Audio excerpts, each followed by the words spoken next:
Hey everyone! If you watched my last video, then you'll recognize this. It's a 16-inch by 16-inch geode-inspired resin piece. Took me almost a month to do, and I'm extremely proud of it. You might be wondering what this has to do with this video. Everything. Because I was completely done with this piece, or so I thought, until recently I was inspired to do something else with it that is going to look epic.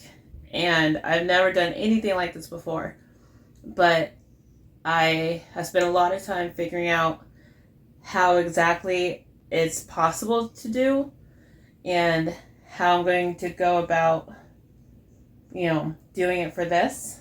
And I think I've worked all that out. And if you're wondering what that idea was, I'll quit stringing you along. What I'm going to be doing is backlighting this geode piece.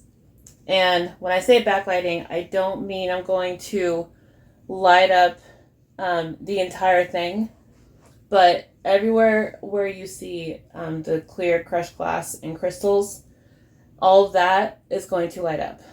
And so it's going to look so cool, and I cannot wait to do this. If you haven't yet seen the creation video for this, it's probably a good idea to go watch that one before watching the rest of this one, because seeing the whole process, including how this, all of this was done in the first place, I think will just really help you appreciate and understand how it was done, all that went into it. So yeah, I'm so ready to get started with this part 2 and so that I can see the final result. So let's go. So there was more details than just the lights themselves that had to be taken into consideration for this whole backlighting process. Thing number one is I didn't want the lights on the back to be exposed after they were attached. I wanted them to be covered somehow so that the back of the canvas would still look clean and, kind of professional, and, it's all of its inner working parts weren't just exposed.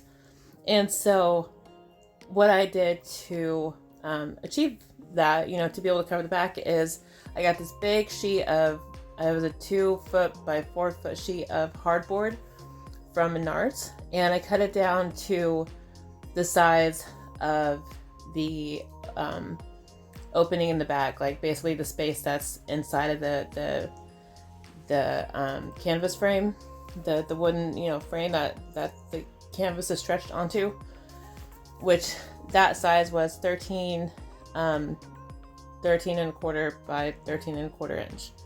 And so right now I'm measuring that to fit that space in the back exactly. In fact, I think I even went like a millimeter or two shorter, which ended up being a good idea. And now hardboard, it's not the hardest thing to cut, but it did take quite a lot of passes with my razor utility knife. And in order to make sure that my metal measuring stick did not move while I was trying to cut these clean straight lines, I put double-sided tape on it and then press it down onto the hardboard so that I would, it'd be for sure not to move. Now I am attaching a sawtooth hanger to the back of the canvas frame. I did have a picture hanging wire attached to the back, but until I got the idea to do the backlighting, and then I realized that it wasn't going to work being hung that way, and so I removed that and instead attached this sawtooth hanger. This is one of the lights that I'm using. I went through so many lights trying to find the right ones. Lots of different string lights, even blue string lights, but they just were not bright enough. And these ones, they are remote operated, or they are battery operated, and they can be controlled with a remote.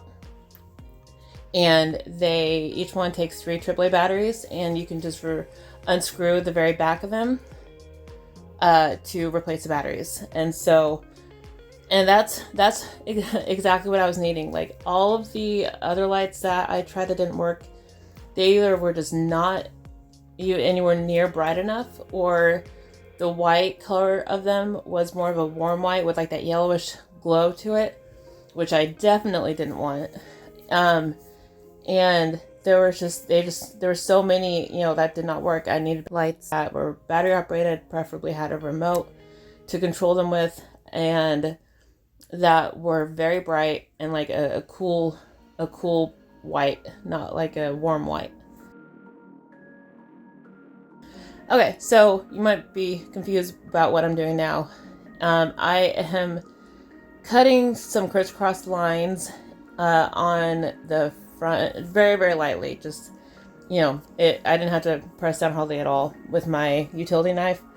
But the reason why I am making those lines is because it will help give that Gorilla Glue. It's clear grip Gorilla Glue. It's very similar to E6000 adhesive, but that gives the glue some tooth to stick to, because if similar to like acrylic paint, if you stick it to a completely smooth surface, it can very easily just peel off, and I want this to be permanent. And so that's why I just slightly took my utility knife and made some crisscross lines where the Gorilla Glue is going to be applied.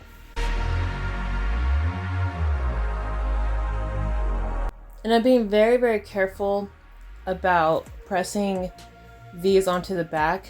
I have my hand on the other side, like supporting it from the other side and kind of pushing back against, I'm kind of pushing against both sides. That way there's not too much force being applied on one side or the other.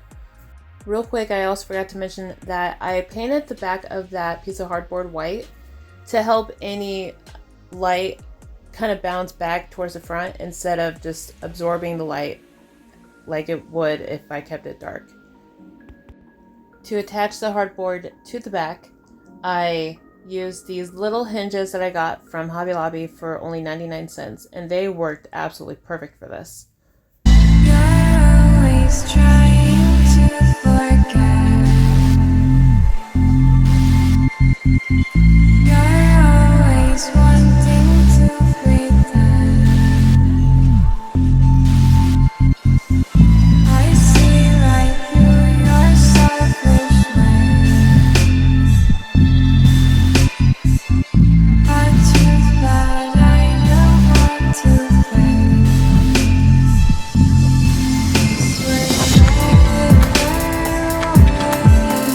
Now that I've got the hinges attached to the canvas, it's time for me to attach the other part of the hinges to the hardboard itself.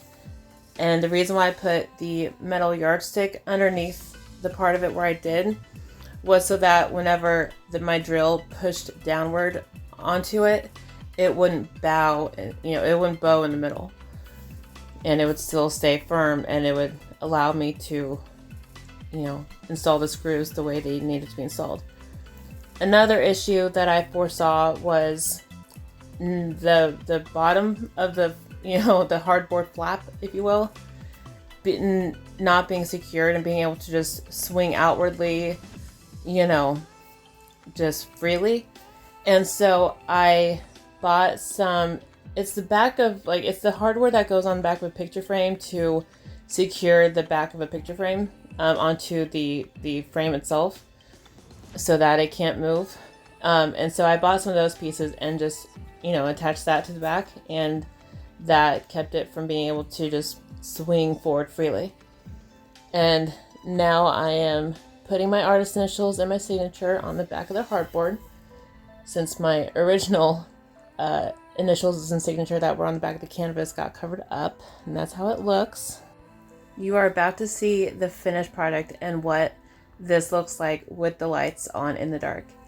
If you like this video, please make sure to hit that like button and subscribe to my channel. And I would love for you to comment below and let me know what you thought of this, if you thought it was a good idea. Just any of your feedback, I would really appreciate you sharing that with me. Thank you so much for watching, and I'll see you in the next one. Have a good day. Bye.